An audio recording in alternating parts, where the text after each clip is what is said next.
আপনারা জেনে থাকবেন পেঁয়াজ হচ্ছে শীতের ফসল। শীত ভালো হলে পরে পেঁয়াজ ভালো হয়। যেহেতু আবহাওয়া খারাপ, তাই আমরা পেঁয়াজের জমিতে দ্বিতীয় সেচের পর ওষুধগুলো দিয়ে দিচ্ছি। কেননা যদি গাছ ভালো না থাকে ফলটা ভালো আশা করতে পারি না।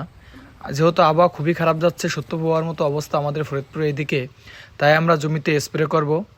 স্প্রেতে আমরা ব্যবহার করতেছি রিডেমেল গোল্ড, স্কোর এবং একটা নর্মাল বিষ, পাশাপাশি সামান্য পরিমাণে মিস্টার টপটা ব্যবহার করতেছি, এই কারণেই যাতে গাছটা কালো থাকে। আপনারা চাইলে এগুলো ব্যবহার করতে পারেন, আবার ভিন্ন ধর্মীয় ওষুধও আপনারা ব্যবহার করতে পারেন, যে যেটা করে।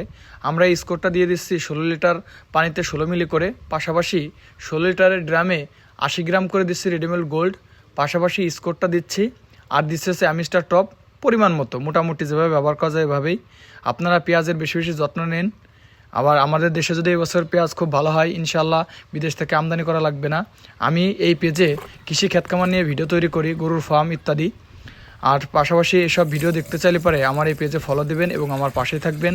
আপনাদের ভালো পরামর্শ আমার অনুপ্রেরণা হিসেবে কাজে দেবে এবং আমি কৃষিকাজে যাতে উন্নতি করতে পারি, নিত্য নতুন পরামর্শ যদি আপনারা দেন, আমরা এগিয়ে যেতে পারবো।